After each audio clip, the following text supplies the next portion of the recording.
the Nonprofit Podcast, powered by DonorBox. No judgment, just help. Wouldn't we all benefit from a world that followed this philosophy? Welcome to the Nonprofit Podcast. I'm Jenna, Education and Community Engagement Manager here at DonorBox. Typically, we're here each week with practical actions you can use today to take your nonprofit to the next level tomorrow. But today, we have got a special episode for you. We are lucky enough to be talking to Dr. Kwan Stewart, co-founder and president of Project Street Vet, who with his remarkable team of volunteers provides free veterinary care, treatment, and support to the pets of individuals unhoused. His dedication to this cause was recognized in 2023 when he was named CNN's Hero of the Year, a truly well-deserved honor. Welcome, Dr. Stewart. I am so excited to have you here with us today. This is an interview that I've been looking forward to for a long time, and since I first learned about the incredible work and that your organization is doing. Thank you. I'm so happy to be here and share more, tell my story, and share some tips along the way. But yes, it's an honor. Well, that is a perfect segue for our listeners who may not be familiar. Could you take a moment to explain exactly what Project Street Vet does and the services you offer to this very specific community you are so dedicated to helping? Yeah, it's pretty simple. The mission is simply to find, seek out, search anyone unhoused who has a pet and deliver free, and we like to say non-judgmental, just free veterinary care to their pet companion. Sometimes we do it by clinic, and we'll host big clinics where people come to us. Most of the time, and I can tell you my origin story in a second, but most of the time we will walk the streets. I will walk the streets and find these unhoused folks who have pets, and then right then and there in an alleyway or behind a dumpster, that turns into my exam room, and I just give an exam and free care, whatever they need. Amazing. That is such impactful work. I'm sure it wasn't always clear what direction you would take, especially when you first started out. But I recall reading or hearing something in an interview that you were always going to be a vet. But how and when did you decide to focus on this specific community? I think it must have been a pretty transformative moment for you. Could you share a little bit about the day you knew this was your calling? Yes, I can. It was like the light bulb finally went off. And I will tell you, it came at a very unusual time. I'm not a big believer in destiny. However, after this particular day, I started to come around a little bit. But I was thinking about quitting the veterinary profession altogether. I was working at a shelter, a municipal shelter. This is back over the recession. I was a county veterinarian at times exactly over the recession. I don't know why I decided to take this job as county vet, but I'd never done it. I saw it as a challenge. This particular shelter was without a vet for 2 years now, and they were drowning. They just could not care for the animals. They couldn't perform enough spays and neuters to put up an adoption. So I took the job. And 3 years in, I wanted to not just quit that position, but quit being a vet. And it's because we were euthanizing so many pets, unfortunately. And I don't want to give the number. It makes a lot of people sad every time I say the number, but by 10 a.m., we were euthanizing so many animals, it just started to break me. So I call this my 7-Eleven story. And this is why, because I was sitting in my car outside of 7-Eleven and I was rehearsing my resignation letter in my head, what I was going to say to the director. And I went into 7-Eleven. This is my pattern. I go into 7-Eleven, I got my coffee, I was walking out, and then outside the storefront, sort of tucked in the corner, as we sometimes see, was this unhoused man and his dog. And from a distance, I could see his dog had a serious skin issue.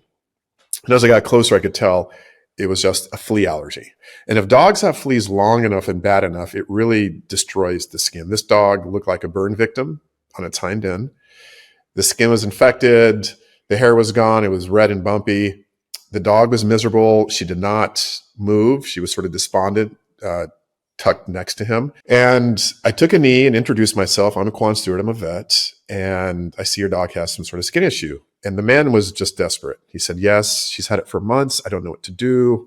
I don't have any money. She's miserable. I'm miserable.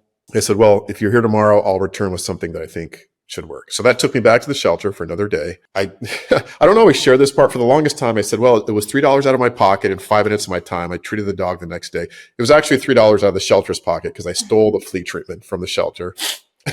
I went back the next day. I treated the dog as promised. And then I saw the same man, the same dog, about a week and a half later, and she was transformed. The hair was coming back. The infection was gone. The fleas were gone. She jumped up and gave me a kiss. And then I kneeled next to the man again. And with tears in his eyes, he just said, thank you for not ignoring me. I think the regrettable part of the story for me, anyways, is that I had walked past this same man and his dog probably 6 or 7 times before and ignored them before. But on this day, he just, there was so much gratitude. We had a moment, I started to tear up, and then I told him, I made him a quiet little pledge. I said, I'm going to find more people like you. And that was nearly 14 years ago. And it was after that day that I started walking the streets. Wow. That just gave me goosebumps. I really can imagine how that was such an eye-opening moment, and not just just like a moment of self-reflection and then just clarity after that, right? And I imagine too, especially when you first started this initiative, there may have been questions from others, whether people without 4 walls and a roof. I don't want to call it a home, because anybody who loves an animal is their home, right? So Mhm. without 4 walls and a roof, should be caring for animals. That's a stigma that I think you work to break all the time. How did your colleagues and your family react to the shift in your work? And did anyone ever question whether it was right to help people and their animals in this situation, or is it something that just made sense from the start? After that day, I started doing the work. I didn't tell anybody about it for 6 years. I Wow. didn't tell my younger brother, who helped form the charity with me and helps run it every day. I didn't tell my mother. I didn't tell my partner. I didn't tell my children or friends for 6 years. It wasn't for attention. For me, if I'm being honest, I think it was a way to heal. I think I felt a lot of guilt from the work I was doing at the shelter, and it was just my thing. So I didn't tell anybody. And the other reason I think I didn't want to share it is I didn't want to be judged myself, to your question. I didn't want someone to look at me and say, why are you helping those people? Why are you enabling them? They don't deserve to have a pet. They can barely care for themselves. So I just kept quiet about it until I finally shared it with my brother about 6 years later. This is probably 2017. And he's like, why didn't you tell me? And why aren't we sharing this? And he started sort of filming me in the streets and making content. And then he posted it on this thing called Instagram, which I know very little about, by the way. Everything you see on Instagram is my brother. And then it just sort of took off. And yeah, every once in a while we'd get questions about why, and aren't your services or time better put somewhere else? I get that. But and if I'm being honest again, I had my own judgments. I would, prior to doing this work, if I had seen, say, like an able-bodied man panhandling on a corner, shaking a can, my first thought was, why aren't you working? Right? Why can't you get a job? But what I've learned is it's not my place to write their story for them. I don't know what they went through Mhm. in their youth or even as adults. A lot of them, as I've found out through many conversations, they just simply didn't have the support that I had growing up. They didn't have a traditional home. They didn't have parents. They were in foster care. They developed a drug addiction. They did something stupid as a kid that sent them to, juvenile jail, and just on and on. The dominoes they just continue to fall. So I don't do that. And of course, a lot of them have some form of, not a lot, but there's a share or a portion that have some sort of mental illness that they're battling. So for me to just see a man and say, why aren't you doing this or that, is not fair. And I've learned that over time. That's why, again, we lead with no judgment, just help. And no, I don't question why they're there if they want to share their story. And oftentimes they do, because there's this trusting door that seems to open between this little furry creature, and we make a connection. They'll sometimes share their life story, and sometimes I'll share mine, and we're two human beings. Yeah. I think that it's fascinating how people can make assumptions about others. Like you said, this is not your place. You're here to help. But trust, as you said, is such a big foundation of what you do. Um, What was the initial reaction from the pet owners themselves when you started doing this work? How did you build trust among those individuals who rely so deeply on the companionship of their pets? I mean, and for comfort and security. For me, and this comes from my father, I just have a very easygoing style to talk to people. And some of this was crafted over years of being a veterinarian. You obviously have to develop some kind of bedside manner when you're talking to people and you're talking about very sensitive things and life and death and treatment and money. And so you gain a comfort for talking to people. And yeah, I'll be honest, when I started doing it, this is very different, right? I'm approaching someone, their home, right? Their tent or tarp or wherever they're living out in the streets. They don't know who I am at first. The way I go about it is very simple. I'll see someone from maybe 12 feet away. I always wear scrubs, so at least I have somewhat of a professional look. And I'll just announce myself. I'll say, I'm Dr. Kwan Stewart. I'm a vet. I come to this area, walk the streets, and I look for people who have pets. And if you have any needs, I'd be happy to take a look. And I'd say 98% of the time, they say sure. And then I just get to work. I don't wait. There's no more small talk for about 3 to 5 minutes. I take out my stethoscope. I get down, I start listening to the heart, and I just start doing a thorough exam, just like I would in a clinic. And as I'm doing the exam, I'm describing what I'm doing. Heart sounds good. The lungs sound clear. The ears are healthy. And I'll just sort of go through the normal exam process. And yeah, that's when this quote unquote trust develops. And they see I am who I say I am. I'm not there with agenda. I'm not trying to take your animal from you. Some people, of course, are worried about that. I think the people that say no are initially more worried about that. Are you animal control? Are you going to see something wrong and then strip my pet from me? And I let them know from the beginning, no. That said, my obligation and responsibility, my oath, is always to the pet first, because that is another question I get. Have you had to remove a pet from somebody because they were neglecting the pet? Yes, I have. It's very rare. In fact, it's more rare in the streets than it is in a clinic setting, surprisingly. But yes, if I see that a dog has been beat or abused, and I'm pretty certain of that, then I will take action to protect the pet. But outside of that, no. They're a normal client of mine. I give them all the time and respect, and we just go through the motions. Are there any pet person relationships you've witnessed through your work that have really stood out to you, that have motivated you to continue through this mission? I'd say most of them. I think I've seen close to 2,000 cases, just me personally, one-on-one in the streets. And a lot of them are very moving. And, when you see a human being struggling like this, but they still are hopeful, they're still kind, they're still empathetic. And again, I see that probably more in the streets than I do in clinic with people that have means and resources and quote unquote normal life.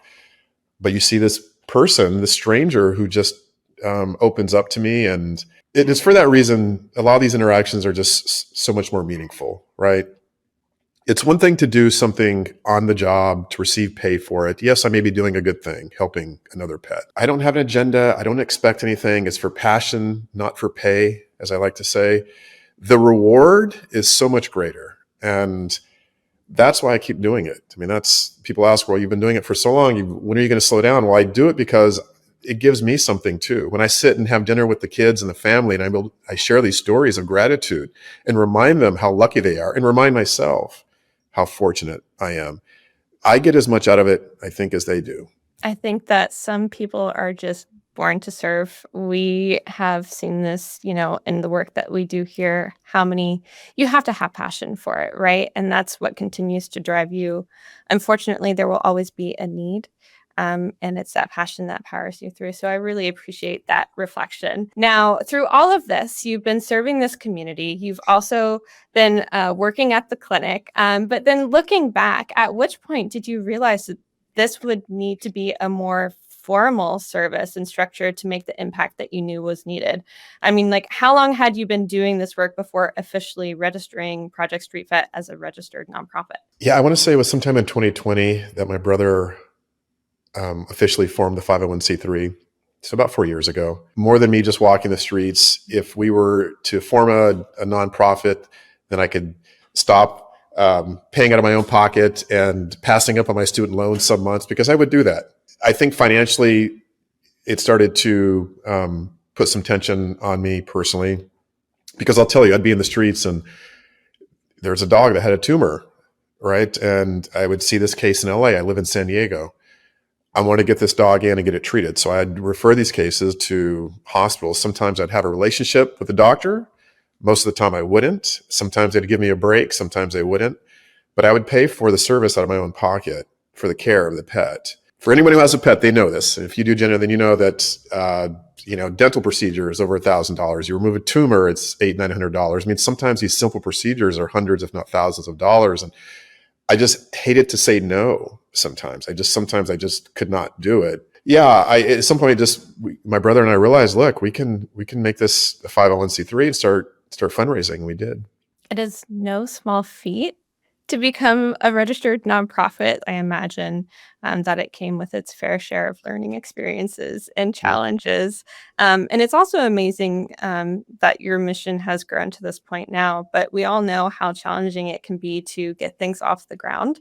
You have built an amazing, dedicated team of volunteers and formed partnerships with other nonprofits to expand your reach and reduce those costs. How did you go about finding and creating these relationships? What was the key in building such a strong, loyal network of partners and volunteers? I can say this in a word, Jenna. Instagram. Instagram. I wasn't expecting that. for, for, for better or worse, Instagram is what sort of launched me into this sphere of visibility. And my brother knew this from the beginning. He's like, I tell the stories, people will come. And we did. We built the content, we told the stories. Just very simple moments I had in the streets. And then veterinarians from around the country started reaching out and engaging me.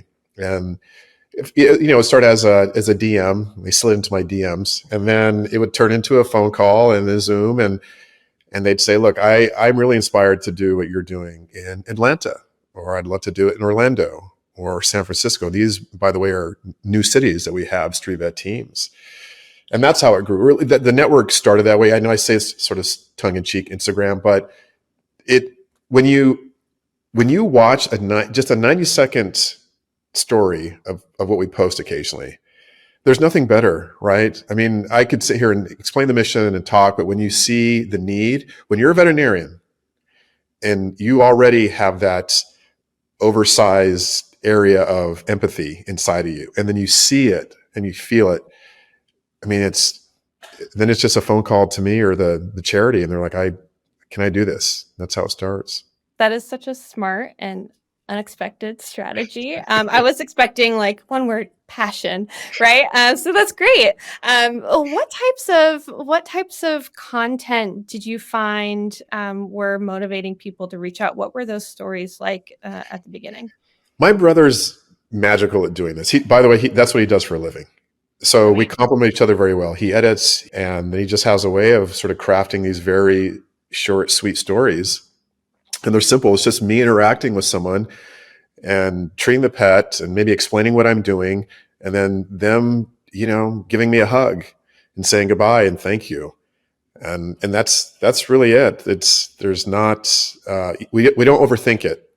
It's just a matter of really what we've learned though is this younger generation's attention span. We just learned over time we have to sort of keep the short and sweet, and yeah, that's sort of what grew the charity. I imagine too, and these are my favorite types of content to consume, right? Is when someone walks with the orange slip down the animal shelter and they say, "You're getting adopted today," and the dog's jumping up and down and they get to go see their owner.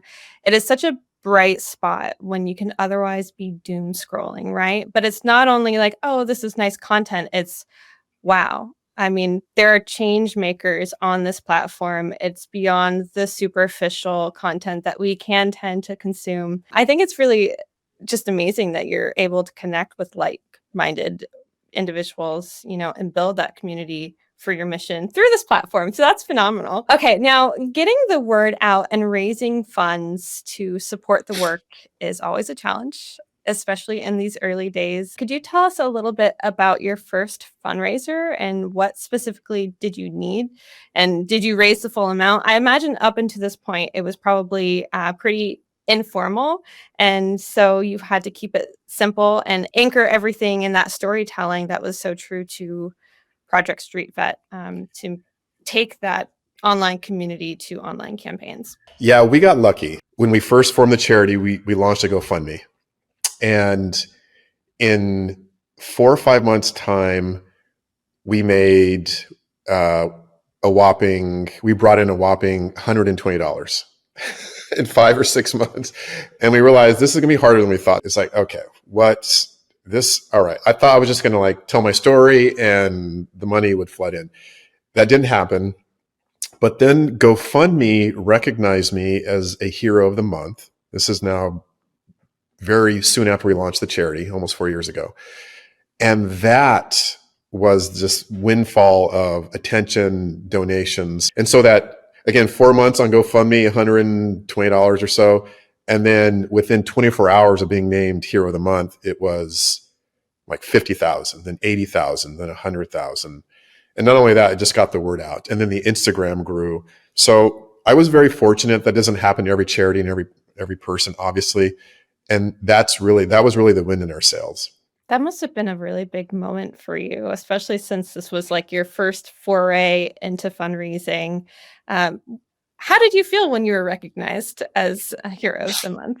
I was surprised. It was really the first big attention grab, I think, or moment that I had in that whole long 10 years plus. Yeah, it felt good. It was validating. It felt like I was actually doing something that mattered and was important, because you ask yourself that sometimes, right? You go home at night sometimes with doubt, and how long can I do this? And am I really making a difference? And is this causing impact? I mean, this is the other mind in your head. Like, when am I just going to stop? And is this taking away from like my family, my normal duties? You mean the sacrifices you make to do these things? I don't think people always realize. So yeah, there was that. And I think that's just normal. But then when that happened, I thought, all right, I'm doing something that's making a difference. And I'm changing minds because, again, I had my own moments. They talk about self-reflection. I thought, I don't know if I should be doing this. Should I be helping these people? And now I realize I should, and for very good reason. And I'm helping other people understand the same why. Yeah, I imagine that must have been very validating. I think that no nonprofit worker is a stranger to imposter syndrome. And also, you take that home with you. There's no way that you get home and you just release it and you're able to just be, right? It is who you are. It is part of who you are. So it's great to hear that your first campaign was so successful and that it was, that spark of reaffirmation for you as well. And since then, your efforts in fundraising have really taken off. And today you are growing your fundraising to match the expanding services and new locations that you're providing. Are there any specific tools or strategies or approaches that you found work really well in inspiring your community to give or support in a way that feels meaningful to them? I'm not going to say Instagram again, because I feel like we've touched on that too many times. But we have a lot of tools in our tool belt, I feel like now. The grassroots, boots on the ground, right? We talk about just the clinic or Skid Row. I do a lot of my work in Skid Row. People ask, where do you spend most of your time? Skid Row has the most densely populated area of pets, of unhoused pets in our entire country, and people, by the way. So they're just, yes, there's any given moment, I think 8,000 people living in a few square blocks on the streets. And estimates say that about 15 to 20% of the unhoused have a pet. So you do the math, and there's hundreds of pets in Skid Row alone. I could walk endlessly for weeks and probably not serve that area. We were fortunate enough I have to describe this moment, because this was like a watershed. This is legit. We're going to be around for a while. I love what I do. We flew in the other veterinarians from around the country that have been doing the work in their cities. It was the first time we all met in person. So it felt like a little family gathering. And we hosted the biggest clinic that I've ever done in my career in Skid Row on that day. We had 7 veterinarians, probably 25, 28 assistants and techs and volunteers. And we were giving away food and wellness services and microchipping. And we had some services for the humans, for the people on the other side. It was amazing. And now it feels like this, what was once just me is now like this sort of family, right? We had a chance to look at each other's eyes and, inspire one another. You feel it. And when you're a vet, again, I think vets are sort of made different. I think that's why we go into this profession. You could almost like sense their heartbeat and their kindness being that close to them. So I needed that, right? I've been doing this a while, and that was the most inspiring moment I've had in 13, 14 years. And I just know we're going to keep doing this. We're going to bring on more. We all have this like cheering, raw moment. Yeah, I was like, I knew this is it. We're going to be around for a while. That community, I think, is such an important driver in keeping up, the energy, and especially during times of COVID. And we could really get into the weeds there. I'm sure you've got a lot of insights from that, but coming out of that and being able to all be together, I imagine was very impactful. How many people and pets were you able to serve at that time? Just over 100 in the span of like 4 hours. Did you have a special campaign to support that project? Yeah, there is a homeless services agency in the middle of Skid Row, and we partnered with them so they could get the word out. And yeah, they just came. And to make it even more fun, what I did is I took my other city veterinarians, so again, vets from other pockets of the country. I wanted them to see Skid Row and experience that. So we went out as a group. Some people were crying, but it was nice to all experience that together. That's very special, and I can only imagine the relief from the people the pet owners had after they had visits with you, and what an amazing thing to do. I think it's so inspiring how you've built such a strong, engaged community, including, your volunteers, your partners, and your donors. So speaking of fundraising, I know that you are currently running a year-end campaign called Fetch 101. And I love that you've got a matching donation from a major sponsor. I think that is such a great way to amplify your impact. And so far, you've already raised, and maybe this number is updated since the last I saw, you've already raised $75,000. Could you tell our audience how they can support you through this campaign and how these funds will help expand your services in the coming year? Yeah, I'd love to. We have a wonderful sponsor, corporate sponsor in Fetch Pet Insurance. We've been together for 3 years now. They're largely responsible for a lot of the expansion to the other cities. And as I said, this is an important distinction I would like to make about my charity. I've never paid myself. I've never taken $1, and none of my veterinarians take pay. They all volunteer. This is all for passion. So so much of the money goes directly to the care, which I'm proud to say. So again, I see a pet in the streets that has a tumor that needs to be taken off.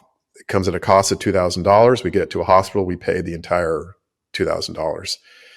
And so I just want people to know when they donate, their money is going to the care of the pets. It is driven by people giving their time out of just passion. That's an exciting opportunity for people to give back in a big way. Yeah. Now, I've seen this a bit, learning more about Project Street Vet, people who would like to support you in fundraising for you. Is that something that you've experienced in your work through the organization? Yeah, people have done little fundraisers. Sometimes it's like the old school lemonade stand, and then sometimes on a bigger scale, like a veterinary school. Or there have been little corporations that have their year-end fundraising moment. They want Project Street Vet to be their charity of choice. So yeah, it's very cool. That's the work that keeps us going. And for individuals who do want to donate, they can just go to the website. I think I failed to mention that. They can just go to projectstreetvet.org, and the giving is pretty easy. We now can have people donate in other forms such as stocks or bonds or estate planning as a deduction to them as well. It just allows multiple ways to give and make it easier for people to give. And then again, it's also a deduction. Wonderful. Well, we'll be sure to link that in the show notes. Absolutely. And as we wrap up, I would love to hear your thoughts on something Serving a cause that's often defined by stigma must come with its challenges. You've shared some of those. What would you say to someone who wants to help others see beyond their assumptions? This is something I've given a lot of thought to, and I don't know if I have the best answer. I can just speak through my own experience. I had that moment where I judged the unhoused, anyone homeless, and thought, you can do better. And it was only through years, and there was a steep learning curve for me. I think it's our nature to judge people. We want to put things in a box. That's how we make sense of the world. Is you're homeless, you have probably made very poor decisions, and this is your fault. And I think we do that across the board all the time, every day. And it's just how our brain processes things. What I've started to do now, and I have to thank the work I've done in the streets, is before I make an initial judgment about somebody or something or their place or an assumption, I think an assumption is a better word. You said assumption, and that's very accurate. It's so easy for us to make assumptions about people. I have just taken a step back, and I don't do that. And I think it took a lot of training and time. It didn't happen overnight. But my initial reaction to meeting somebody new isn't, oh, you're driving this car, you must be wealthy. I don't see people like that or situations like that now. I don't know. It takes time to rewire the brain to think that way, but it can happen. And you just have to start by catching yourself in those moments and saying, I'm not going to do that. I'm going to be a little bit better than that. Thank you so much for those wise words. I think you are truly a change maker, and it has been such a pleasure to have you on the podcast today. Thank you for all that you do. Thank you to you and your team for the commitment to both people and animals you serve. It's truly inspiring. Thank you. Thank you, Jenna. And thank you for joining us on the Nonprofit Podcast. I hope you've left with the confidence to take a small step today that will make a big difference tomorrow. Be sure to click the download button on your podcast player, then leave the Nonprofit Podcast a review, or give it a thumbs up if you're listening to the Nonprofit Podcast on YouTube. You're here to help others. We're here to help you. Until next time, stay inspired.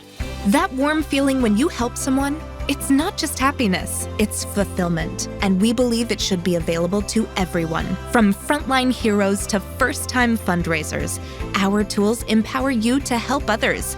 This is our mission. This is DonorBox, helping you help others.